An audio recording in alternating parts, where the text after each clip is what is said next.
Hello students, here we are going to learn next method of preparation of a phenol. Here I'll write a second, that is from benzene sulfonic acid. See, to prepare a phenol from benzene sulfonic acid, it's obvious that we need a benzene sulfonic acid. So I'll start the process with a benzene. Okay, benzene I'll take, and if I do this reaction, reaction of this benzene with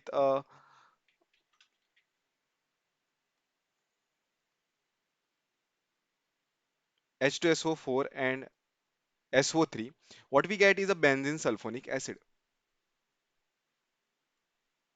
This is what the benzene sulfonic acid, SO3H. Further, if I react this with a base, see, basically this process from here to here, this is called as a sulfonation. Okay, I'll write this with the other color. This is called as sulfonation. Now, from here, I'll be adding a base, NaOH, which is a very good, it is a strong base I am adding. And what will happen is that this H will be replaced. See this step, it is very easy to understand here. This H, okay, this is not a mechanism. This is just a trick, okay, short trick to remember the reaction. Sometimes what happens, we get confused. Remove this water. If you are removing this hydrogen, just replace this hydrogen with a sodium. See, hydrogen is also belonging to the group 1 and sodium is also belonging to the group 1 of the periodic table. Both have the oxidation state of +1. So hydrogen could be replaced with a sodium. Means here I am writing this to be a minus H2O. Means further what I get is this compound. I will mention the name of these things. Don't worry. This will be SO3Na. Okay, this will be SO3Na. Then here further use fused NaOH. Again, you can see that I am when I am doing when I am using a high temperature. High temperature is 573 Kelvin to 623 Kelvin, right? This is very high temperature because I need to break this bond, and this bond is always it is difficult to break. Remember, I want to break this bond, and that's why I need to use a high temperature. And from here, what we get is a sodium phenoxide.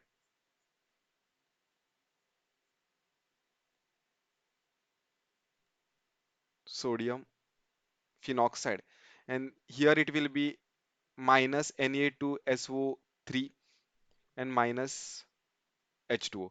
Now, once we know that we are getting a sodium phenoxide, it's very easy because this is a part of the previous reaction. From sodium phenoxide, if we add a HCl, this is how we get the phenol.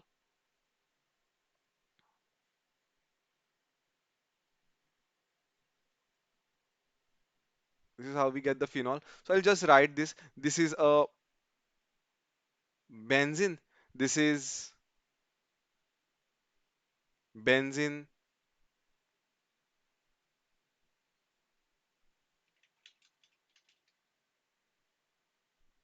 sulfonic acid. This is sodium benzene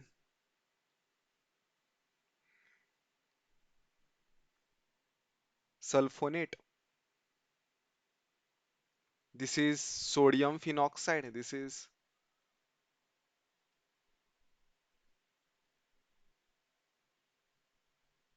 phenoxide, and this is phenol. Only this much. Sometime instead of writing this H2SO4, the examiner may give you a question like this. This may be written as oleum. Okay, oleum means what?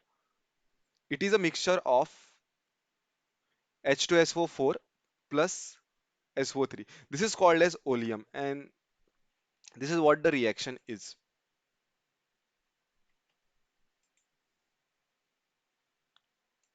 Next method of preparation of the phenol is third method I will write, that is from benzene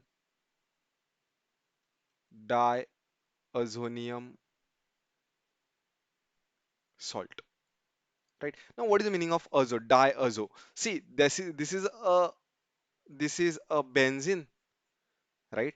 I'll Let us understand what is benzene diazonium. This is a benzene, this is a nitrogen, this will be a triple bonded nitrogen, and since this is having a four bonds, it will be a positive. To stabilize this positive, it is a Cl minus, means this is a benzene diazonium salt. Diazo means nitrogen, azo group is there, that's why diazo. So this is a benzene this is Cl minus to neutralize this counter ion, diazonium salt. Means in short, it is written this way: N2 plus and Cl minus. It is written this way. Now you must have remembered, right, some part of the reaction what we had done in haloalkanes, haloarenes, that is Sandmeyer reactions, right? In that case, we had started with this. Primary aromatic amine, that is aniline, we had taken. I am going to start from there. That is NH aniline. If we add how to prepare a benzene diazonium salt directly, you can start with a benzene diazonium, but I'll tell you how to prepare this. It is HNO2 plus HCl, sorry, not HNO, it is NaNO2, right? Either they will give you this reaction mixture, or it will be HNO2. Now, how both these things are equivalent? See, NaNO2, what we need HNO2 is in situ. We need this HNO2 very fresh in reaction mixture. See, NaNO2 and HCl will react to give me HNO2. Okay, even this is okay, and writing this is also okay. I will write or over here. So this is going to give me HNO2 plus salt, NaCl, but this is the part which is very important. So this is part of the reaction. So this is going to convert this thing into a benzene diazonium salt. Means I'm writing nitrogen, triple bonded nitrogen, and the positive charge over here. See, over here, this is a salt. What we are getting to neutralize this, there is a Cl minus ion. This is a salt. That's why. Um, further, further, if you see,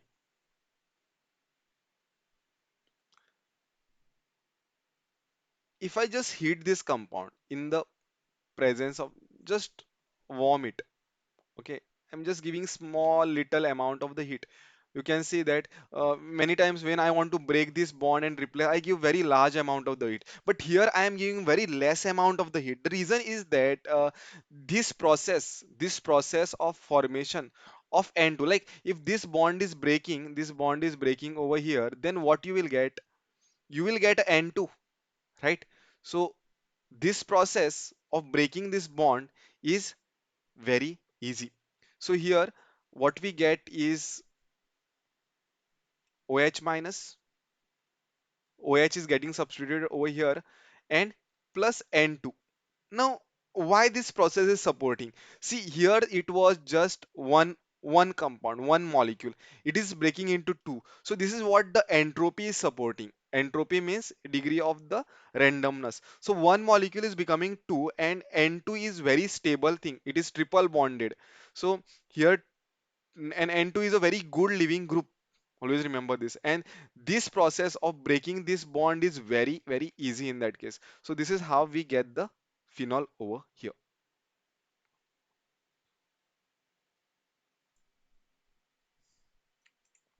I will just write the names of the products.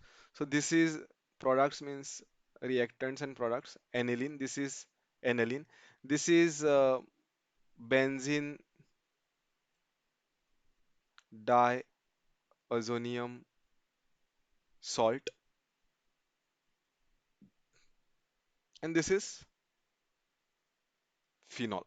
That's it. So this is the third method we have learned. We'll go for a Next method. Next method is fourth method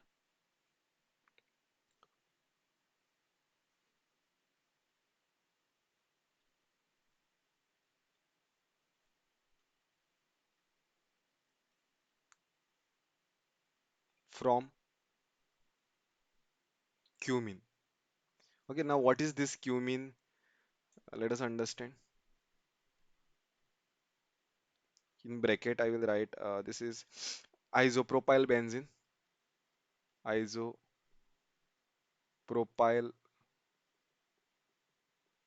benzene. To start with, this is what the cumene is.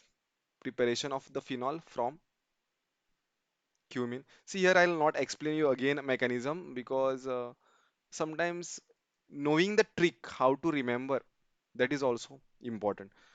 Here I am adding a oxygen. I am adding a oxygen. I'm doing oxidation of this. Means here there is a hydrogen. You can just remember it this way. There is a carbon, and this is what the cumene is. Or you can remember this as a isopropyl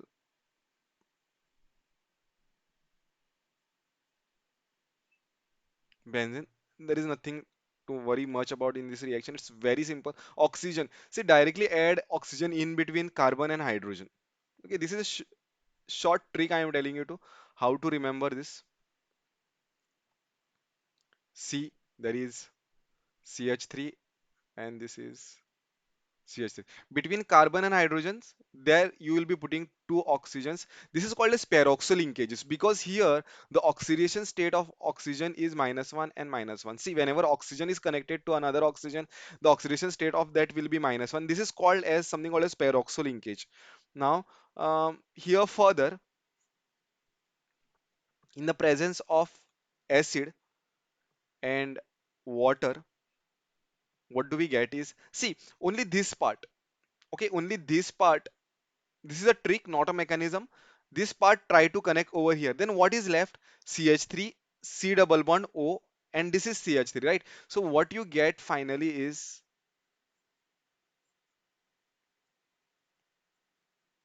OH, and this is the part, right, which will be a byproduct. And the OH is connecting over here. That is the one way of remembering this. It's very simple and very specific reaction. Here you will be getting a byproduct as a propanone, and this is phenol. And this is cumene. This is called as cumene um, hydroperoxide. Peroxide. This reaction is quite simple, and you can, if something is asked on this reaction, it is straightforward question. Okay, there is nothing to be asked in a twisted form. Question will be directly straightforward, like some of the reagents will be missing, or some of the reactants or the products, intermediate products will be missing. Only that thing you need to fill in this case. And that is how we have learned the four preparations of the phenol. I'll end this class over here. Thank you so much.